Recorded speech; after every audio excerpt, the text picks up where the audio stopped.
What is going on, guys? It is Wrestlelamia here, back with another video. Now, all week, fans have been eagerly anticipating the WrestleMania 40 kickoff press conference. WWE promised an epic face-off between The Rock and Roman Reigns, and following this past Friday's SmackDown, it instantly became one of the most hyped events in recent memory. Last Friday's SmackDown saw The Rock seemingly take Cody Rhodes' WrestleMania spot, and it appeared on the surface at least that The Rock would be taking on Roman Reigns at WrestleMania 40 in April. Now, the fans certainly weren't happy about this bait and switch. Our fans have been very vocal on social media with the hashtag #WeWantCody and The Rock getting booed and Rocky sucks chants at various events. Not to mention the WWE fans even hijacking their YouTube channel and disliking the hell out of any video on WWE's page. Their comments have been just filled with "We Want Cody" or "We Want Rocky" hashtags. Even wrestlers came out of the woodwork to even support Cody Rhodes, including Logan Paul and Ricochet.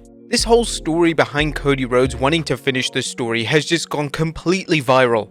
Even Seth Rollins didn't hold back in an interview on Good Morning Football yesterday, as he even dissed the appearance of The Rock, saying that he's not even needed in this main event. What about the press conference? Join us as we look at Cody picks Roman Reigns, The Rock loses it, and what's next. Be sure to subscribe and hit that notification bell for daily wrestling videos, and follow us on Facebook for exclusive lists. Also check out our new videos on Wrestlelamia Shorts.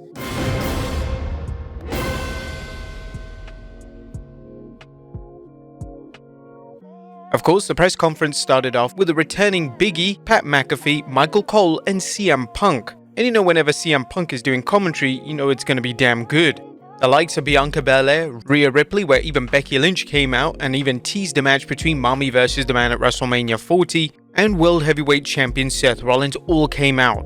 And we kind of felt bad for Seth. He felt like the host of WrestleMania instead of the man who probably might defend his belt at the grandest stage of them all. I mean, he's World Heavyweight Champion for goodness sake, and he was just treated as an afterthought. Even Reigns mentioned, "Get this bum off the stage."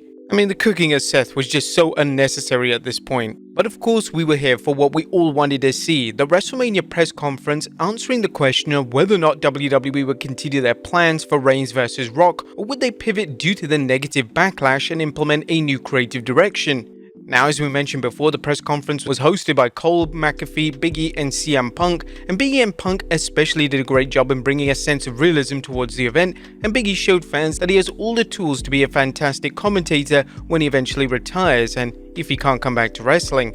Now, the first half of the event was admittedly filled with filler, yet it did feature the confrontation between Ripley and Becky Lynch, and a match between those two looks like a certainty for WrestleMania. As we mentioned before, Rollins did come out, and he's been presented as pretty much a third wheel in the storyline, but it was still great to see him get some time in the limelight. Rollins would then be interrupted by undisputed champion Roman Reigns, and this is when, to nobody's surprise, Reigns decided that he wanted to face The Rock at WrestleMania, even though Seth mentioned that this isn't how it works. The Rock would then interrupt the head of the table, and The Rock endlessly struggled to get the crowd on his side. And indeed, it looked like The Rock was physically and emotionally taken aback from the negative response. The Rock would promote the planned match with Reigns like it was the biggest match in WWE history, and the Great One even brought his own PowerPoint presentation, which had the entire Bloodline family tree, even the snooker side. Just as it looked set that the match between Reigns and the Great One was going to be officially made, Rhodes appeared on the stage cursing out both men. It was a little shame that he got no entrance at this point, but Rhodes was incredibly heated. He would cut a passionate promo which called out Reigns and The Rock's bloodline, even mentioning this whole thing is bullshit before triumphantly declaring that he's selecting to face Reigns at WrestleMania in April. The Rock looked furious that Rhodes had made comments towards Rhodes' family, and The Rock proceeded to slap Rhodes across the face. A brawl was then about to ensue before WWE officials managed to break it up, and even world champion Seth Rollins got involved and hilariously made some comments relating to The Rock's position on the WWE board of directors. Rollins also made some verbal jabs about Reigns and Rock not being around, which is an established character trait of Rollins, as he's prone to going off in interviews as well as on TV about wrestlers such as Reigns who don't have a full-time schedule. So this was a great instance of blurring the lines between fiction and reality. This was a confrontation nobody expected to see. Heading into the event, fans expected WWE to go either all the way with The Rock vs Roman Reigns or pivot and simply go towards Rhodes vs Reigns Part 2. But now it looks like The Rock has a personal issue with Rhodes, and potentially even Rollins. As if this wasn't thrilling enough, towards the end of the event, a shaken Triple H was being interviewed backstage, and The Rock, Reigns, and Heyman walked past the head of the WWE creative, and The Rock cursed out Triple H and informed him to fix it or they'll fix it for him, with plenty of F-bombs, S-bombs, and B-bombs. The uncensored version of that moment can be found on our Twitter page. However, it's still a little hard to work out what The Rock was actually saying to Triple H. Some mention he could have said that I'll knock his effing teeth out, or even what I heard, which was, it's about effing time. What do you guys think The Rock actually said at the end? Let us know in the comments down below. Now, it looks like the WWE are planting the seeds of a story that will revolve around The Rock abusing his power as a board member, and even CM Punk during his analysis called The Rock out on this, so it'll be interesting to see where WWE go from there. As things stand, Cody Rhodes will finish the story at WrestleMania, as Reigns vs Rhodes Part 2 is locked in for WrestleMania 40. WWE even released an official graphic for the matchup. However, this doesn't mean that The Rock won't be involved at WrestleMania 40.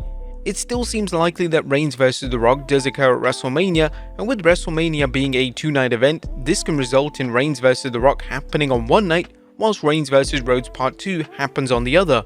Right now, a triple threat match doesn't seem likely, as Reigns vs The Rock is appealing as a singles match, and seeing the two collide for the first time in a multi-man matchup would be a bizarre booking move. Now, fans are suggesting that the WWE book Rhodes and Rollins versus Rock and Reigns for the Elimination Chamber in 2 weeks. With Rollins currently injured, this is literally impossible, yet this could happen on night 1 of WrestleMania and could even be a huge television match to attract a substantial rating heading into WrestleMania in April. When it comes to Rollins, we are no closer to finding out who he'll be facing at WrestleMania.